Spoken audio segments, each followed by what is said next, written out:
Money Smart Week is a campaign that was started off by the National Consumer Financial Education Committee, which is a committee comprising of National Treasury, the Financial Sector Conduct Authority, various financial institutions, labor, government departments, some academic institutions, basically anybody that is interested in financial education. And the very origins of Money Smart Week is a concept that started off in Chicago, in the USA, and it culminated in what is globally known as Global Money Week. It normally takes place in March every year, and it is under the auspices of Child and Youth Finance International, CYFI for short. Over the last number of years, South Africa has embarked on this program or campaign, and I think this is the fourth version, if I'm not mistaken. And as I said, it is mainly about making sure that South Africans get to grips with what is out there in terms of financial products. There is learning and understanding of financial products, and hopefully our behaviors will also be impacted by the knowledge that we acquire through this program and others of its like quite some bit more beyond national government. As I said, there's labor, the labor movement at large. You've got the financial sector, so you've got your banking sector, you've got your insurance sector, both short-term and long-term insurance. The pension funds adjudicator is also part of this. The NCR, National Credit Regulator, is part of this. So basically everybody that has an interest in advancing financial literacy, financial education, having South Africans being in a position to manage their finances better, joins hands in this committee, and we come up with ideas as to what projects to pursue, etc., etc. And all our financial sector ombud schemes are also members of the committee. That's why also OSTI is there. Okay, I think let me rather stick to firstly the difference between long-term insurance and short-term insurance. Long-term insurance is essentially what was previously known as life insurance, and I think the current terminology is also reverting to it being referred to as life insurance, and in that is included long-term investments. Any long-term investments that do not qualify as pension fund or retirement funding would also fall under long-term insurance. And short-term insurance, on the other hand, is essentially your insurance for your car, for your house, for your cell phone, laptops. Your business insurance usually falls under that as well. So any insurance on any item of value that you have that doesn't fall under your life insurance would then be short-term insurance. And as a matter of fact, the current terminology also says short-term insurance is otherwise known as non-life insurance. So as I said, if it doesn't fall under long-term insurance, then it is likely to be a product that falls under short-term insurance or non-life. Now, with that in mind, how this fits in money matters is as follows. I like to refer to insurance as a tertiary financial product, and this basically stems from, I suppose, the natural consequence of being something that comes to mind at a significantly later stage in one's financial life. A lot of times people will come from university with debt for financing their studies. So debt is one of the first things people start thinking about in terms of money management. The second thing, maybe not necessarily first and second in that order for everybody, but the other one is savings and investments, or the other two are savings and investments. And you will also notice that a lot of times when people talk about finances, for example, in July, which is in South Africa known as National Savings Month, if you listen to a lot of talks and presentations, you'd find they tend to center around savings, investment, um, and not so much about insurance. Um, and in one of the discussions that we had, somebody pointed out that the reason is because people need to manage debt, people need to save first, then people start acquiring items of value. And it is only once people have valuable things that insurance starts to feature. So for as long as one doesn't have valuable things to insure, insurance becomes an irrelevant discussion or topic for them. And that is also why I say I consider it to be more of a tertiary need. Your more basic ones being things like savings, debt management, maybe even investments. And of course, as I said, once you've accumulated these valuable things, your insurance policy would be one of the mechanisms through which you can protect those valuable items. And by contextualizing it specifically in money management, I always make the example of saying, if you think about it, a lot of your high value items that you acquire, you do so over time, having saved for a deposit or for the whole purchase price. And therefore, if you think about it, let's use a car as an example. If you had to save, let's say, 200,000 Rand to buy your car, and this would probably have taken quite some bit of time, probably not less than a year, considering that there are other things apart from just you saving for your car. Those are probably 2 5 years. Um, Now you've just accumulated sufficient funds to buy this car. What happens if you buy it today and it's damaged tomorrow? You would not have had sufficient time to accumulate additional funds for the replacement of the car should it be damaged. And that's where insurance comes in.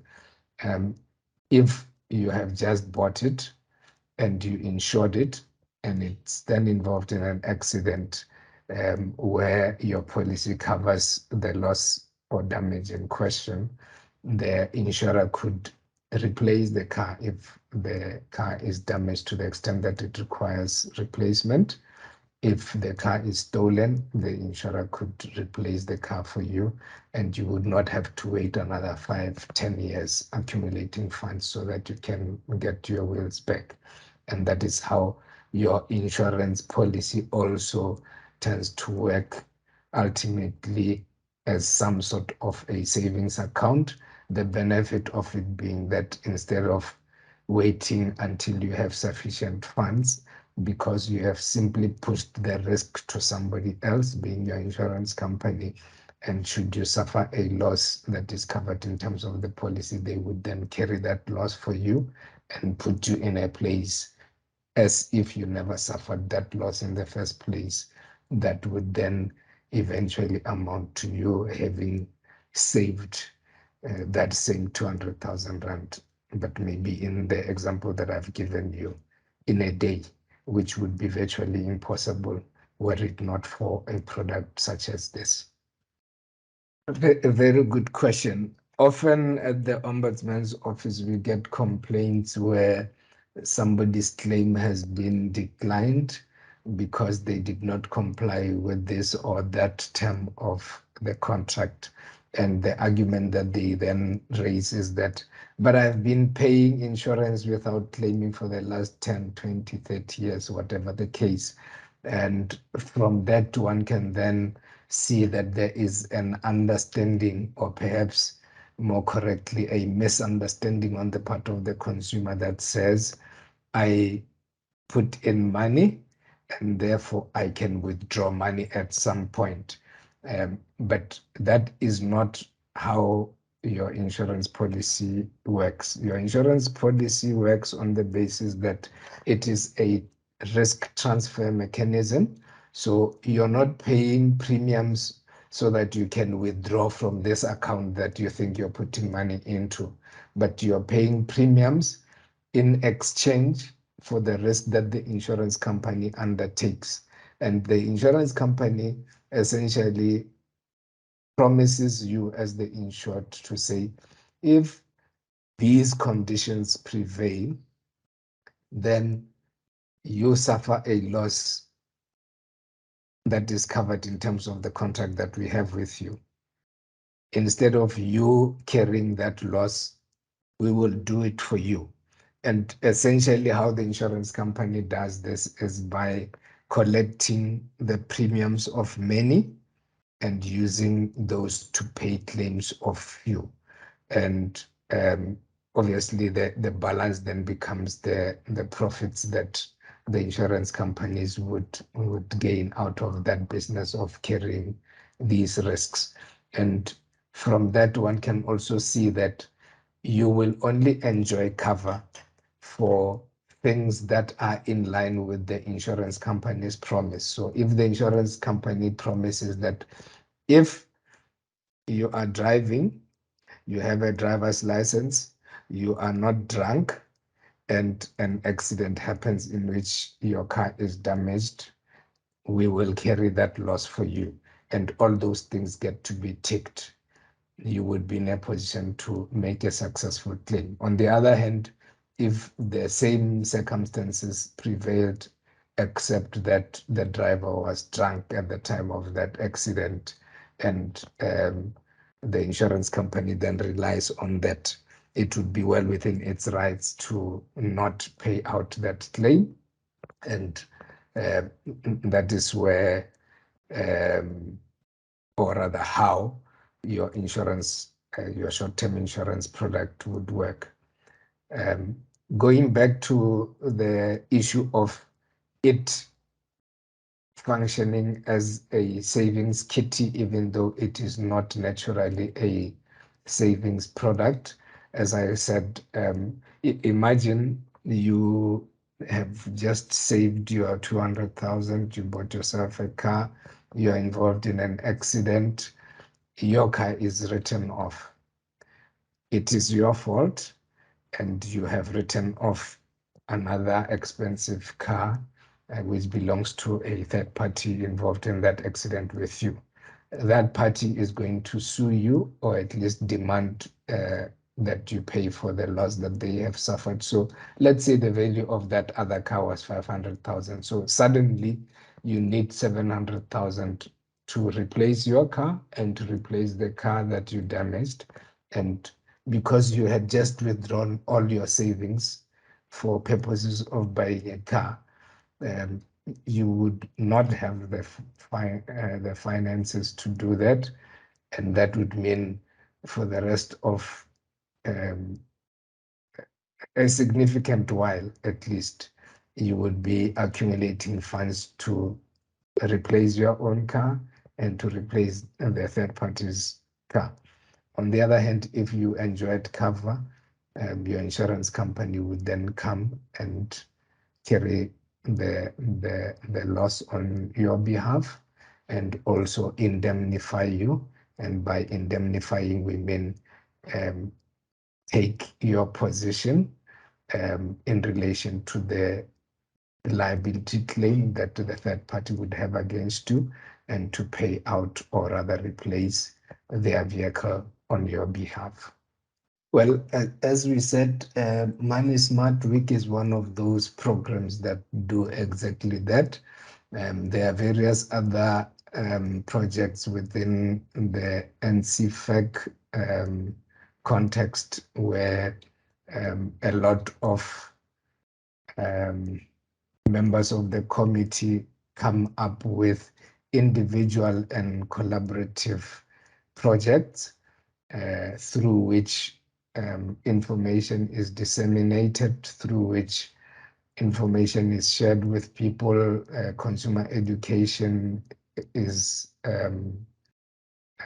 driven and published, through which people hopefully gain knowledge and skills to manage their financial affairs. And we hope that through these projects and programs, the South African consumer becomes better and better equipped, better informed to manage their financial affairs.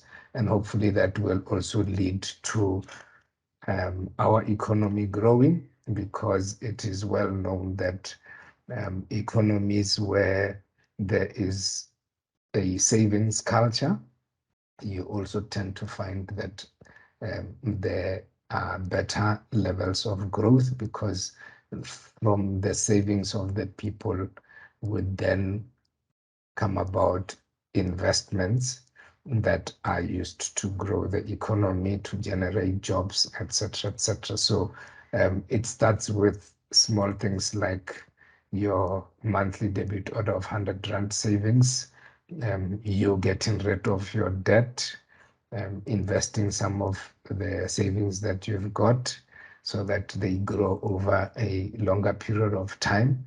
And all of these things are building blocks towards a society where there's economic growth, where there are opportunities, etc., etc. So everybody ultimately ends up benefiting out of these consumer education projects and programs. I think the advice that I would give to consumers out there is please save for things that you'd like to buy. Avoid debt, especially the debt that is considered to be bad debt. And that basically means debt for consumption purposes.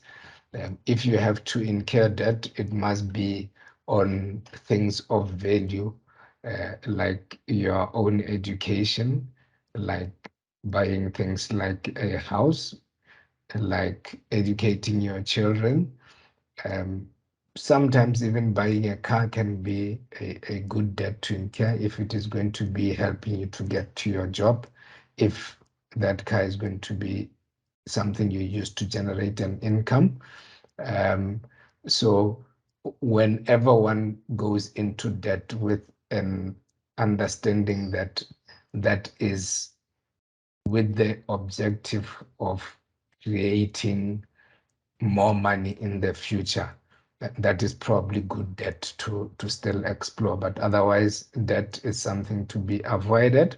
And of course, once we have now accumulated all these things, we need to protect them so that we don't have to take long periods of time accumulating more funds to replace them. And therefore, how one prevents oneself to having to start from scratch. One of those mechanisms would be through risk management, through the transfer of risk to an insurance company where you would be paying premiums, and should you suffer a loss, your insurance company would come to your assistance in the replacement of the thing that you lost. The other thing to also highlight is that when we do buy insurance products, a lot of times we get trapped into thinking that the most affordable is the one that we should buy. But like with a lot of things, that can be quite dangerous. What you need to be thinking of as you're buying a particular insurance product is what needs it meets. So you need to do a needs analysis and say, if I'm buying this product, do I, in the first place, need the product? And if I do, does it meet all my needs or only some, or maybe even none, in which case you then might need to shop around a little bit and find something a little bit better suited for your pocket and, more importantly, for your needs, so that you don't end up buying a product that's completely useless, where you're making the provider of that product or service um, richer, but without any real benefit for yourself. So, in other words, make sure that whatever product you buy is one that is suitable for your needs.